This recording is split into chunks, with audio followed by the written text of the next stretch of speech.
This week I'll be moving on to talk about world exploration. Anyway, the background of the European world exploration, which will start in the 1400s, 15th century. I'll kind of talk about that. Later in the week, I'll also kind of get into discuss probably up to like the early modern explorers, like up to like the 18th century. I might even go up there too as well, maybe James Cook and all that.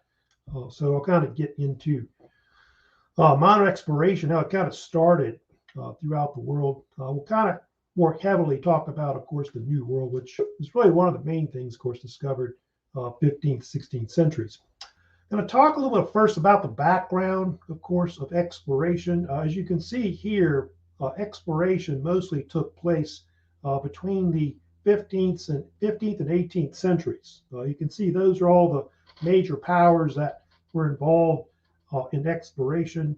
Of course, Spain and Portugal were the two main countries that were really the most famous that were involved. So what was the age of discovery? Well, basically, it was a period between the 1400s and the 15th century up to about the 18th century, 1700s, where mostly Western European countries, as you see there, were mostly involved in exploring, the New World, the Old World, also the Pacific Ocean, etc. And those are the major powers that were involved: Spain, Portugal, France, England, and of course the Dutch Republic were some of the major powers that were really involved in it the most. And I think there's other powers that were there. Even I think China got into it, exploring the Indian Ocean and all that. I think around the 15th century, but pretty much those are the major powers that were really involved. You can see kind of a map here, by the way, of like the area that's, the vast area that they began to explore early on. You can see like the Americas, of course, to the west, where Columbus first came, of course, but then you can see North Africa as well, all the areas they began to explore as well. I'll get to, West Africa, tip of South Africa, India, and then of course later into like the East, like the Indies and, the East Indies and Philippines, the Pacific as well. Now, I'm going to get into first and talk about, what were some of the major reasons for, world exploration by the Europeans. Of course, there's a lot of different factors that really you have that lead to exploration later. It's often called, age of exploration, age of discoveries. You can see those are some of the main things I've got there, like the Crusades, the Renaissance, the printing press, development of new kinds of navigation in ships, such as the caravel. Get to things like the compass, astrolabe, which were kind of instrumental in it overall. First, about the Crusades. The Crusades were, if you know about the Crusades, they were a series of holy wars where the Europeans tried to, conquer like Jerusalem from Islam. But the one thing that's important about the impact of the Crusades, which peaked about the 11th to about the 13th centuries, was the importance of the fact that the Europeans came into contact with a lot of the trade routes, like the caravan routes that ran from the Silk Road into the Middle East. And so they were able to get all these different spices from the East, like nutmeg and cinnamon and pepper, lots of trade goods from Asia, like silk, gunpowder, glass, paint, and other things that came over, tea. And so those are kind of instrumental in making a lot of the Europeans, especially in the West, want to, seek all these trade goods in Asia. So that's part of it right there that began it, they say. Then the Renaissance, you see there, right there, of course, was a period where Europe became more secular. There was this basically rebirth of advanced culture starting in Italy and spreading to Northern Europe. And it was also an emphasis on new ideas, new technological innovations that really brought on exploration later. So, you've got ideas like the printing press, which of course was developed in the Renaissance 15th century in Germany. New kinds of sailing ships like the caravel. Cartography started, where they started, map making, things like that. The compass came from China, and then of course the astrolabe, the mariner's astrolabe, I think was influenced by the Arabs. I know. So you have all these new kinds of technologies that help to spread things. And then new kinds of books, like books, I think had a lot to do with it too, that were there. But yeah, John Gutenberg's movable type printing press, I think, is one thing that they always talk about that was very famous, and invented mid 15th century, and so that helped to really spread new kinds of ideas throughout the world. The Portuguese were instrumental in developing the caravel, which kind of they think maybe goes back further, to I want to say the Middle East, maybe close to 1300s originally. These kinds of sailing vessels. The caravel was a new kind of better merchant type ship that could sail long distances, and it used what they call a triangular sail, which was allow the ship to sail against the wind or windward. And so a lot of the ships had to zigzag, as you can see on the left there. They had to tack into the wind, or I guess the term is beat the wind, to try to sail into it. Of course, they had movable rudders that made it a lot easier to maneuver a lot of these ships. And of course, a lot of these ships were armed with cannon, rifle, things like that, gunpowder, which obviously gave the Europeans later an edge, exploration and conquest, which we'll see later. There are some replicas of caravels, which you can see that lateen or triangular Latin sail, they call it. It's on the back of a lot of these early ships, like the caravel, and the similar ship called the carack that came later, that was well known. A lot of these ships were the forerunners of the famous galleon ship, which was this large multi-deck ships that you'll see later in the age of sail. They used these ships to sail pretty much all, around the world at one point. Another thing that was influential, of course, this study about Marco Polo, like in the 13th century. Marco Polo was this Venetian explorer, traveler, and he was also a merchant, came from Venice, and he traveled to Asia, through Asia, and ended up in China.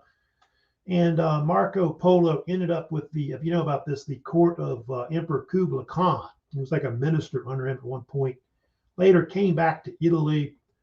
And when he was in prison, a fellow prisoner wrote down a lot of his ideas, which became a book later. It was called The Travels of Marco Polo. This book, by the way, was very popular in Europe. A lot of people read it, including Christopher Columbus. And so because of the printing press, this book was widely available. And so people wanted to go to China, Japan, and things like that because of his book. Marco Polo was, by the way, important too, because he helped open up trade between Asia and Europe again, which had kind of declined during the Middle Ages. And so later, a lot of the Italian city-states like Florence and others began to dominate a lot of the Asian trade until 1453 about.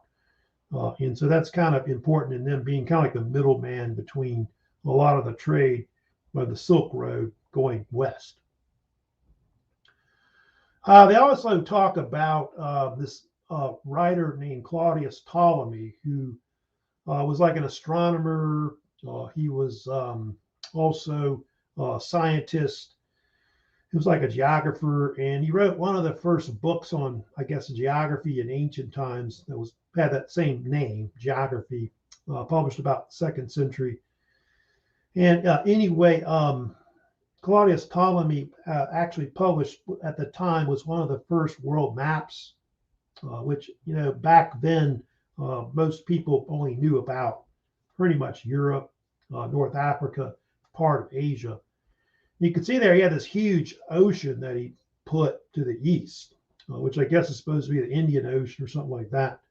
That I guess Alexander the Great had discovered a long time ago. And so this book was important too. It was later printed later in Europe because of the printing press. Columbus read that book too, as well. So books like that were kind of be important. And, explorers are going to want to try to see if they could reach that eastern part of that sea that you're looking at right there. Also, I think I was talking about technology as being another thing which, played kind of a major role in exploration. You can see, about 1400s, they got the caravel they're sailing with, which can sail against the wind. They have also these other inventions like the astrolabe, the magnetic compass, of course, something important. They think the compass, like I said, was invented in China. They think because of probably Marco Polo, it came westward. You can see the compass on the bottom left there. And the compass enabled, ships to navigate, obviously, north, south, west, east. And so they could go in a certain direction. Then, of course, the so-called mariner's astrolabe, something they think the Arabs may have developed back close to like the 13th century, roughly. And Portuguese mariners started using it in the 15th century. I think when they were first going out of Africa and all that. And the mariner's astrolabe is important because it determines a ship's latitude, like where it is on the Earth, using like the angle of the sun. And so it enabled you to do that and also tell like what time of day it is. So that's very instrumental. The only problem with the mariner's astrolabe is it couldn't tell you your longitude, which is something they're not going to be able to figure out until the 18th century by using the moon, believe it or not. They also navigate by the stars, if you know about that. I think the North Star being one of the main ones they navigate the most by.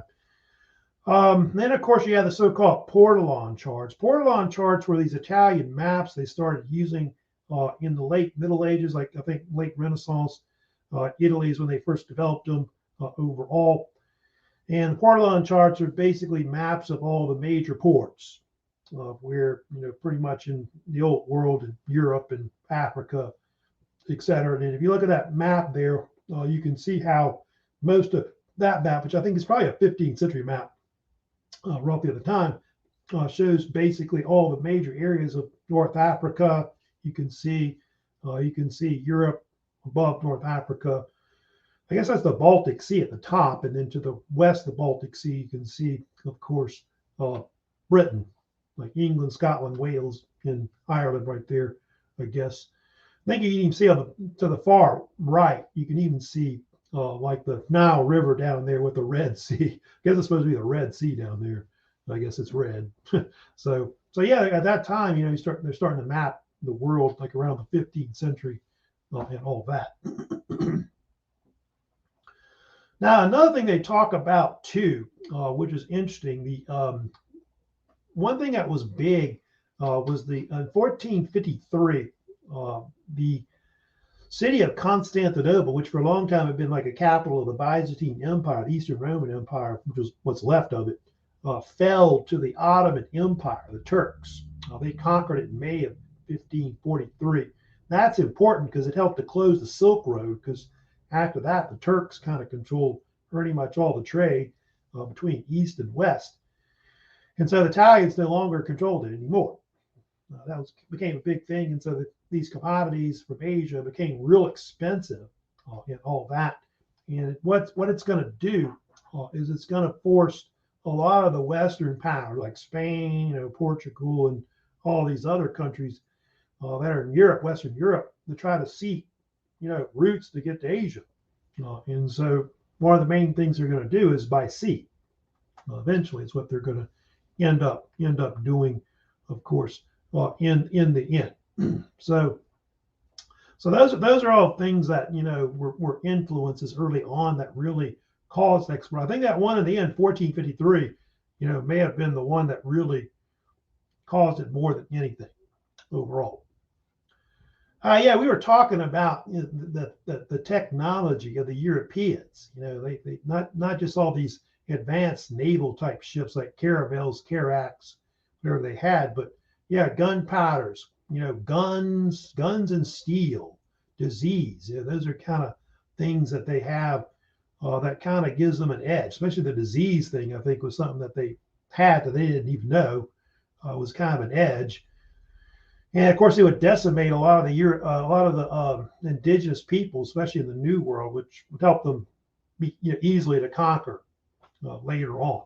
So that's one of the negative sides of it, but it's part of why it was so easy, I guess, later for them to conquer later.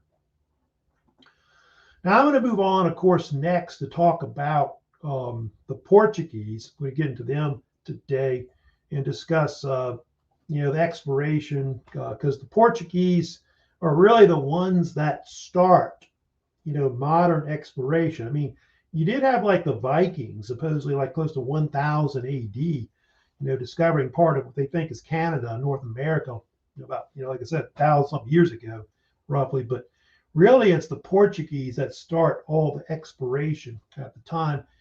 You can see that man on the right is very important. We'll get into him, talk about Prince Henry the Navigator, but a little bit about the Portuguese. The Portuguese wanted to get into um, Africa, to get there because they had the so-called sub-Saharan trade routes that were kind of going east to west across Africa. So they wanted to get all kinds of trade goods there. They also, like in Africa, they realized Africa had a lot of gold, ivory, salt, things like that that they could use to make money. They heard this legend I wanted to mention about that's called the Prester John legend. That was very popular going back, I want to say all the way back to maybe the 13th century. It was a legend that there was this Christian king that was living in the East, and he had asked for help from the West because I think he was getting conquered by, I want to say, Muslim forces or something like that. And so the Portuguese thought he was in Ethiopia, also called Abyssinia back in those days. And so they actually sent men across Africa, like envoys, to try to meet this guy, Prester John. And they realized that they could probably sail around Africa if they somehow figure a way to get around it by sea. And so that's something that the Portuguese will later do. But they think that legend is part of what gets the Portuguese wanting to explore Africa later. So there we go. We got Prince Henry the Navigator. You know, he's considered sometimes to be the father, not just of Portuguese exploration, but probably modern world exploration, because he kind of gets it started in the Age of Discovery, which will be all the way back to the like 1420s. They think is when really exploration got started. They think in modern times. His real name is usually Dom Henrique of Portugal, as they called him. He was the Duke of Viseu. He was actually the third son of the King of Portugal, who was named King John the First. And he wasn't going to be king or anything like that because I think basically wasn't in line, third in line or whatever. And so most of under his father's reign, what he did predominantly was he began to develop Portugal's maritime empire, which will eventually, you know, expand under him and later overall. I think there's the theory that he created some kind of navigation school that was on the southern part of Portugal. They may have, it's kind of a debate about whether that was true or not, but they think he may have started something like that that influenced a lot of Portuguese sailors later, etc. He did some explorations. Wasn't a big, you know, explorer like later explorers later, but the big things that the Portuguese did, if you go back to this map I was kind of showing you earlier, if I can find it up here, I think it's like right here. Mostly the Portuguese began to explore like into parts of West Africa. That's the areas that they kind of went into first. And of course, the Atlantic, the big thing that they're known for. And of course, the I think going back to, I want to say the 1420s, the Portuguese began to discover like Madeira, which is famous for its wine. Of course, Madeira wine. They also grew sugarcane there, island of Madeira. The Canary Islands, of course, as well, will be discovered. They also began exploring like the west coast of Africa, right at that time, like 1420s, 1430s is about when they start doing that. So those are some of the things that they began to do under Prince Henry the Navigator. They'll continue to explore other parts of that area in the Atlantic, etc. So it's like I think he's around. I want to say up to like 1460 to his death. They're starting to really do all this. They're starting to get into like the explore more into like the hump of not just the hump of Africa, West Africa, but also in the Mediterranean Sea. Later explorers also keep going too. Like in West Africa, they find what is called the Gulf of Guinea, which was discovered roughly. I guess the Gulf of Guinea was around like the 1450s and 60s. I think when they start really finding that. And the Gold Coast is one area that they kind of discover first. And I think it was this explorer named Bernardo Gomez, I think was the guy that actually found the Gulf of Guinea. And that would be like the Gold Coast, also the Ivory Coast is kind of like in the same area, west coast of Africa. And then by the 1480s, they get down all the way into like the Congo River, where Angola, Namibia is like in southwestern Africa. So those are areas that they kind of get into and begin exploring. Now they also have another explorer, of course, later after Prince Henry the Navigator dies, and they have this man named Bartholomew Diaz. Bartholomew Diaz is very famous for being one of the first Europeans to sail down to the tip of Africa, because by the 1480s, the Portuguese have pretty much discovered almost the bottom of Africa. They, like I said, going past like where the Congo River is coming out close to Angola. And he's involved in an expedition between 1487 to 88, where they sailed to where basically South Africa is today. And in 1488, he discovers, of course, Africa, the tip of Africa. And of course, originally he sailed with 3 ships, which I think there was one ship that was very famous called the Sao Cristóvão, or if you want the English from the Portuguese, Saint Christopher was the name of it.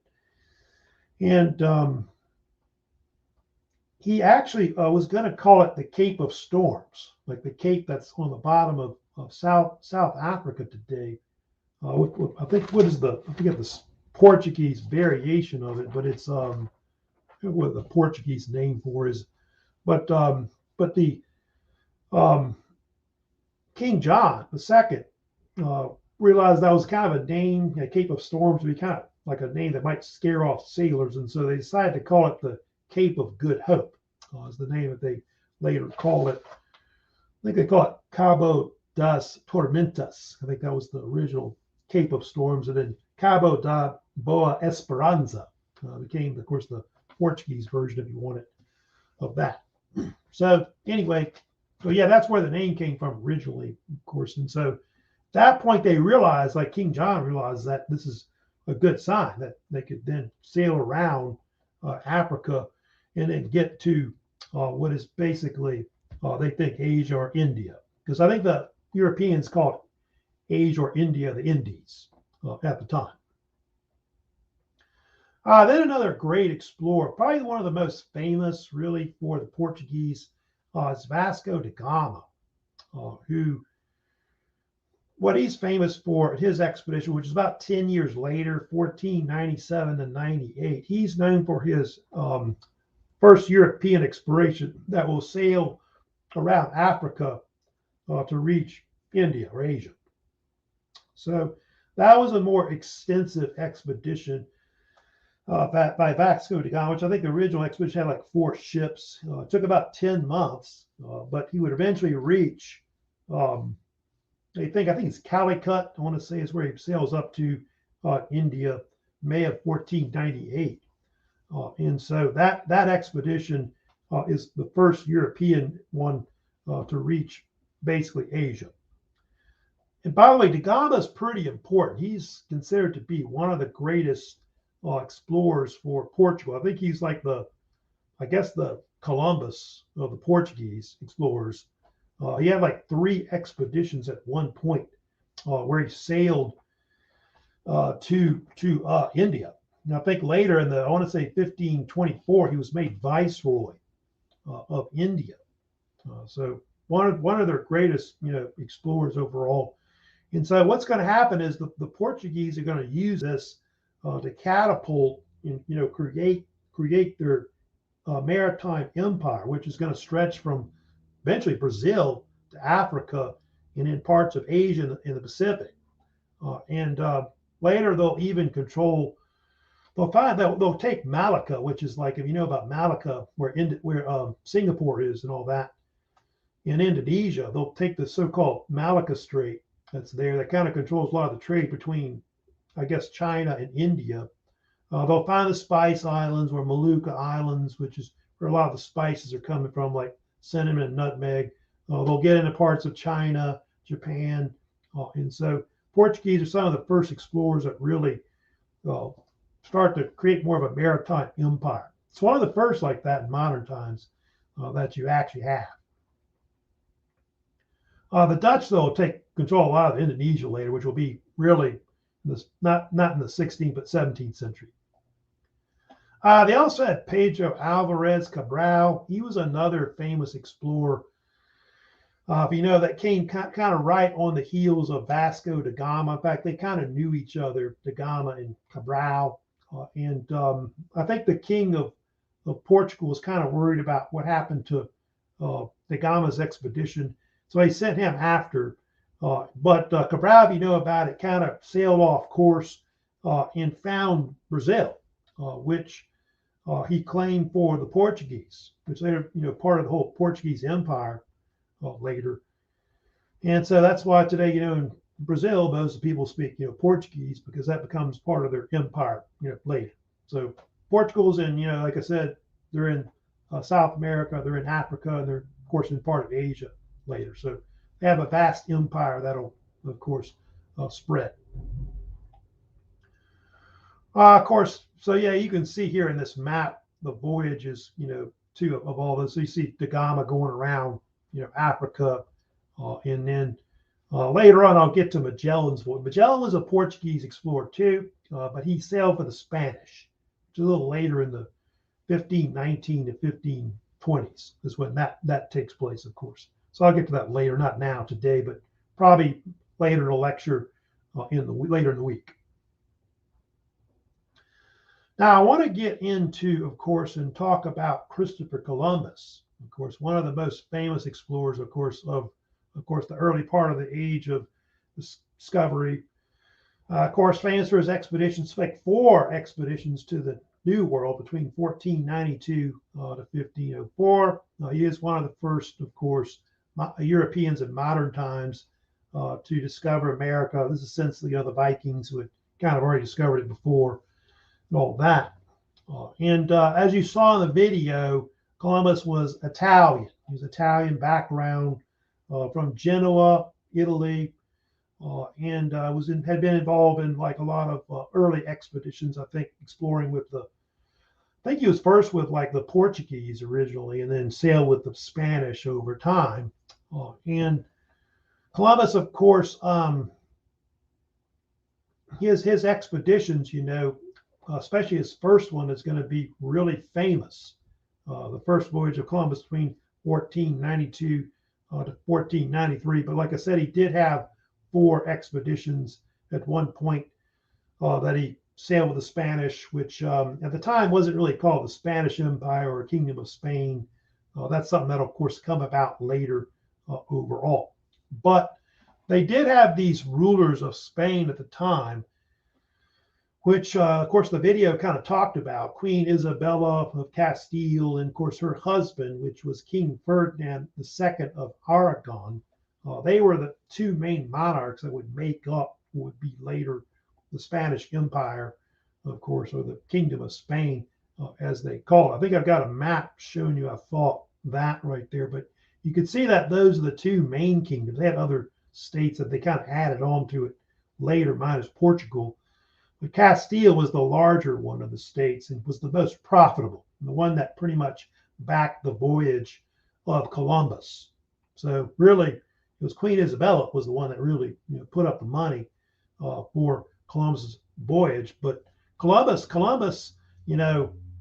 as you know, he had looked at other states. He wasn't just Spain, but Portugal, I think, England, I think in France, there's been some other countries where he had pitched some ideas, and a lot of people rejected his idea. Like the Portuguese, I know, didn't like it because he wanted to sail westward to reach Asia, and most people thought that was ridiculous at the time. The only way to maybe get there, like the Portuguese, was to sail around Africa. So he was really kind of, I guess, on the cutting edge with that idea, but he didn't realize that there was, these new continents that were in the way, like the Americas. Of course, like I said, Columbus, his first voyage out of the four, was really the most famous overall. You can see he was given 3 ships, the Nina, the Dina, the Pinta, and the Santa Maria. The Nina, I think, means the child or little girl. Pinta was meant like the painted ship, I think is what it meant. And then Santa Maria was actually named after a nearby church of Santa Maria in Spain. And Santa Maria, you see on the left there, that image was the flagship of Columbus. He actually called it sometimes the La Capitana.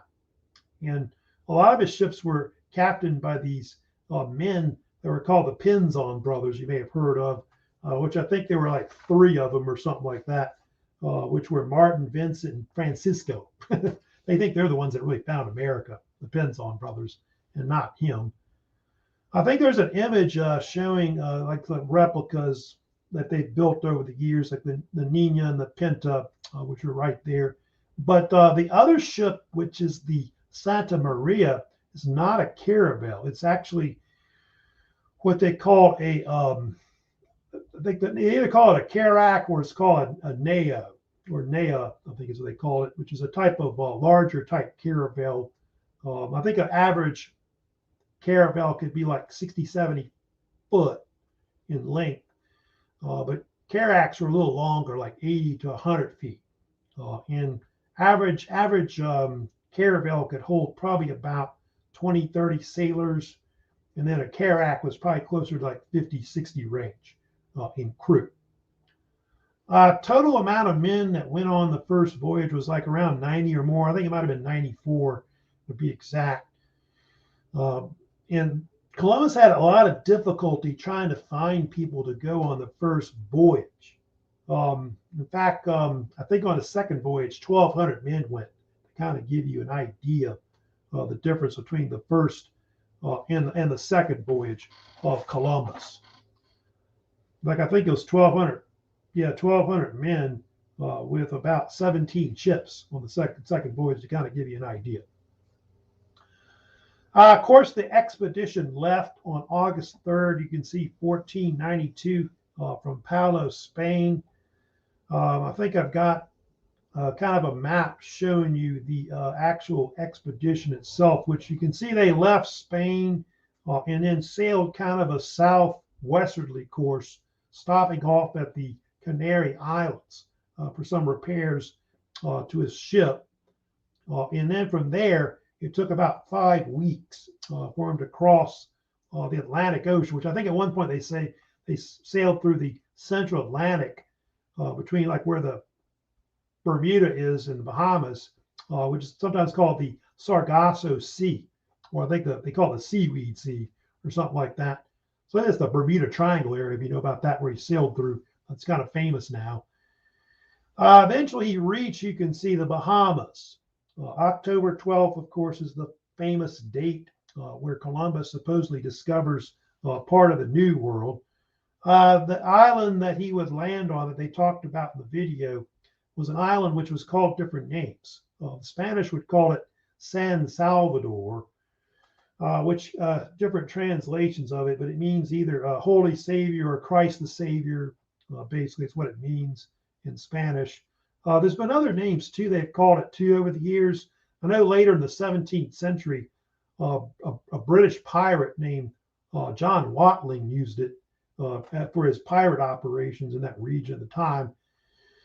And so they sometimes call it Watling's Island. And then supposedly in Columbus's diary, he mentioned that the Indians, the natives there, called it Guanahani, was the name that they called it, which the Native Americans there were the Taino people. That's what they were called. You can see also in that map there that he also would land, explore Cuba as well, and then also land on what is Hispaniola, which is where the Haiti and the Dominican Republic is today. So that's kind of basically the present of where it is. And apparently one of his ships, which was the Santa Maria,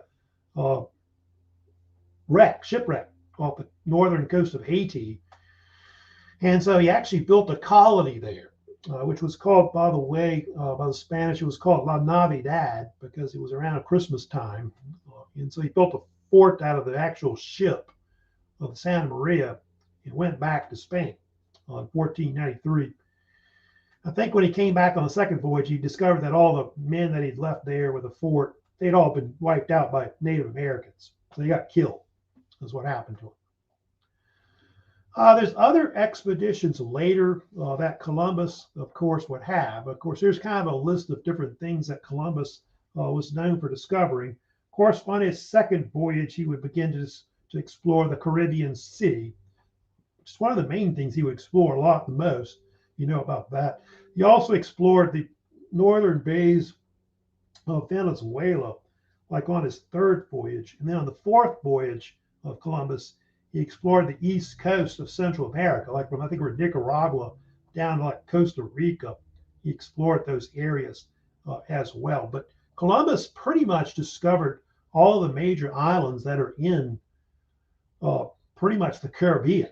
Like you name it, Puerto Rico, Jamaica, Grand Cayman Islands, Trinidad, Tobago, St. Martinique, whatever island you can think of, he pretty much found them overall. And of course, as you know, they started calling it the West Indies later because Columbus believed that he was in the Indies or Asia, and he called the Native Americans there Indians or Indios, was the term he used.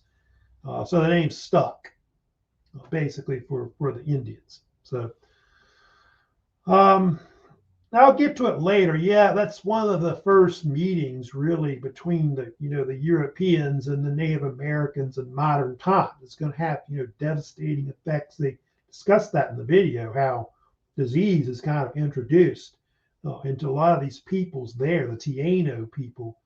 And I think within 50 years, most of them are wiped out because of that, or enslavement as well, because Columbus did have a bad name for that. He was known for being very cruel to the Native Americans and Indians. And so that's part of why Columbus Day is kind of controversial now because of what happened afterwards because of that. Side note, he had this brother I did want to mention about. Bartholomew Columbus was involved in some of the expeditions as well. And he was famous for founding Santo Domingo, which, by the way, is the first major European city that's founded in the Americas. Of course, now the capital of Dominican Republic on the island of Hispaniola. But that's something that's kind of founded afterwards. But that's really their first actual official European-style city that they found afterwards. Now I'm going to talk about next what occurs after Columbus' voyage as well. Well, after Columbus comes back after the pretty much first voyage and all that, you have this deal where the Spanish and the Portuguese almost get into a controversy over like these new discoveries. I think there was even a fear that war was going to break out between Spain and Portugal. In fact, the Treaty of Tordesillas was influenced. It was the Pope at the time, Pope Alexander VI, head of the Catholic Church, got actually involved in this. And so what they decided between the two states was that the discoveries would be divided up between they say Spain, but it's really Castile at the time, and Portugal. So we can say Spain and Portugal now, but Castile back then. Those two would just basically divide up all their discoveries. And initially, you can see from this map here was that from that line of demarcation that ran down through where Greenland is, everything to the west of that original, supposed to be that papal division line that's in kind of like that yellow or gold color, everything to the west of that was supposed to go to the Spanish. And then everything to the east of that was supposed to go to the Portuguese, whatever they found. So Portugal would get like Africa and part of Asia. And then the Spanish, like I said, would get the New World or the Americas. But because of Pedro Cabral and the fact that Brazil is actually more to the east of North America, which you can see, what ended up happening, they drew a line further, like the so-called treaty line that was actually, I guess, finalized in 1494, actually gave Brazil to the Portuguese. So Brazil ended up with that, which I think kind of angered the Spanish, but they had enough, I guess, to deal with that at that point. So, but other powers like, France, England, all these other countries are like, they don't agree with that. The Dutch don't agree with it either, don't recognize it or anything like that. And they'll try to swoop in and try to get their own, land too as well. Now they have this other thing you may have heard about that's very famous, of course, after the age of discovery starts at this point. So you have this thing called the Columbian Exchange that was actually kind of coined in the 1970s by this American historian named Alfred W. Crosby. And he wrote a book about it. I think it's a book on my book list if you want to read it. But I think I've got a slide on that. But Alfred Crosby wrote this book in 1972 called the Columbian Exchange. And so the name kind of started to be used afterwards because of that. And anyway, what it did was it created new trade routes between East and West, between Europe, Africa, I guess, and the Americas. And what happened was because of that, it exchanged different things between East and West. So you have this worldwide trading of plants, animals, and diseases, of course, that come between both worlds.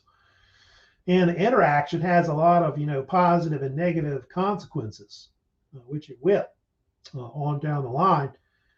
And if you go back to this, you can see this map here showing the Columbian Exchange. You can see all the different things that are exchanged between, East and West, the old world versus the new world. So talk about the new world first, all these new types of things that were, brought over, mostly plants, to the old world, like corn, tomatoes, potatoes, peanuts, turkey, pumpkin, squash, sweet potatoes, peppers, tobacco, pineapple, chocolate or cacao if you want, beans and vanilla. So all those things are kind of things that were introduced to the old world.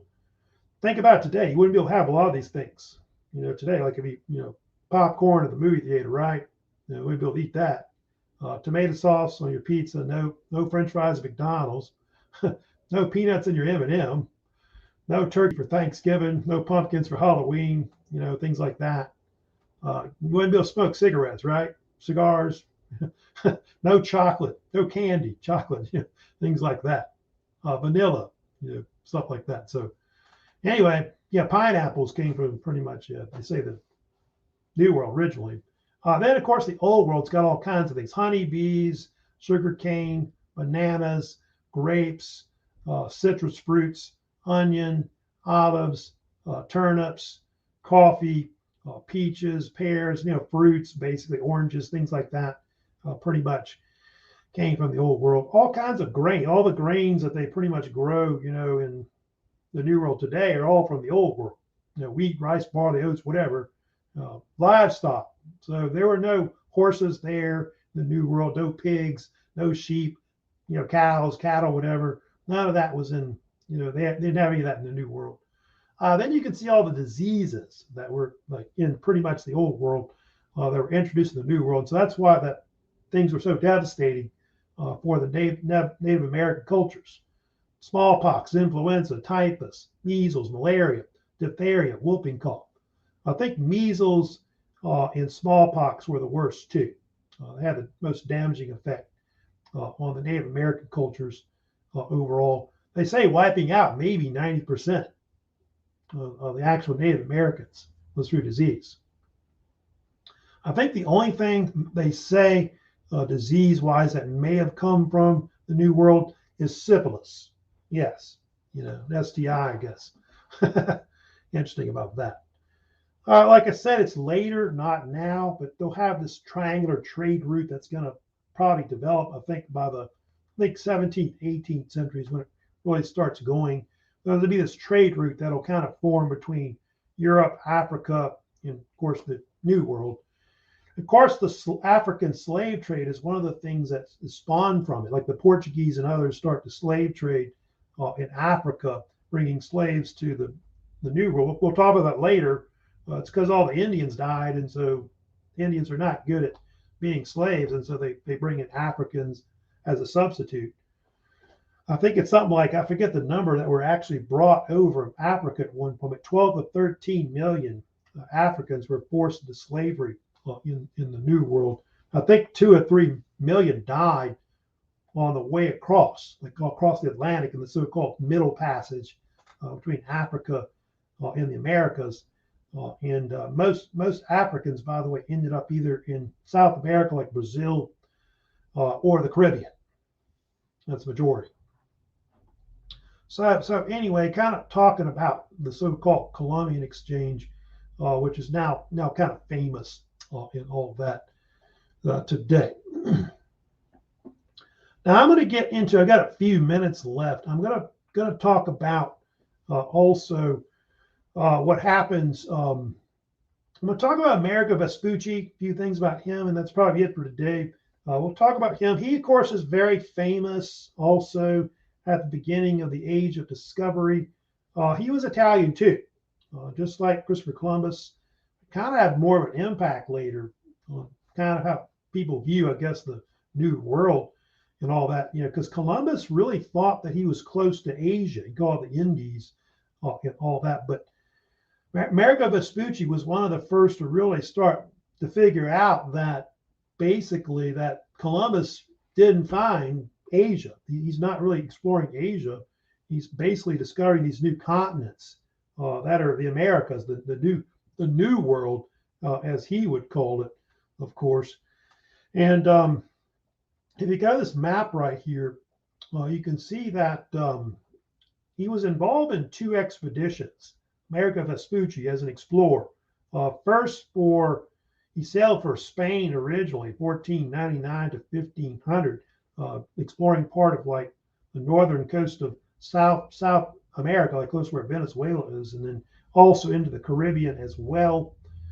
And then on a second expedition, which was for Portugal, 1501, actually 2 expeditions for Portugal, 1501 to 1502, and later 1503 to 1504, he explored South America, going all the way down close to Argentina. And so he started to figure that out. In 1503, he wrote a letter that became real famous in Europe called the Mundus Novus letter, which means New World letter, basically. And so he had this New World theory that what Columbus had found was the Americas, like these new continents, basically the New World, as he called it originally. And so later on, people started using his name to describe what Columbus had found.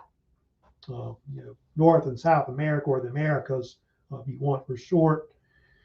And so the name stuck, and then cartographers also started using the term New World as well, because from that letter right there. And so the name America is derived from really Amerigo Vespucci's Latin name, Americus. It's kind of how it comes about. Although I don't know if you know this or not, but the name Americus or Amerigo is actually derived from a Hungarian saint named Saint Emeric with an E, not an A. It's like spelled wrong. By the way, Emeric, Emeric, and that's where the name came from.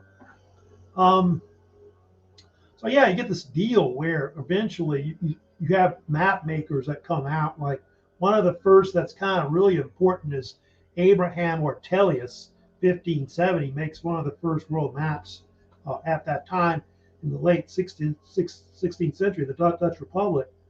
And so he starts putting the word America on it. You can see the word America on it, like in North America, as an example being used right there. So that's one of the first world maps, and yeah, you can start to see the difference there between the New World and the Old World. Even at that time, Africa, the shape of Africa is kind of already known at that point. So it's amazing how that kind of ends up looking like that later in the future. But obviously, they're not sure about the New World, like America's, what the shape of it is and all that. But they're getting there to it eventually. So anyway, that's kind of my part one lecture, of course, on the Age of Discovery. Later in the week, on Wednesday, I'm going to kind of move on. We're going to talk about Magellan. Of course, you heard of Ferdinand Magellan, famous for his voyage that ends up circumnavigating the world. I'll kind of get to that, talk about him, how that kind of affects things with the European powers. And then I'll get more into the later modern times, all the different explorations, especially into like the New World, the Pacific Ocean as well. So before I go, don't forget we have that Reformation quiz that's due later in the week. I'll probably have a discussion coming up too about the Age of Discovery. I'll kind of send out about that. And I don't think there's any, as far as I know, I don't think there's any questions, I guess, that I've got on, looks like StreamYard Live right now or YouTube. But that's it for today. I'll later send out some announcements, of course, upcoming part 2 lecture on the Age of Discovery. But we will have a later quiz, of course, on these part 1 and part 2 lectures on the Age of Discovery. So that's it for today. I hope y'all have a great week out there. Week 3, I guess, right, with this class overall. So y'all take care and have a great rest of the week, etc.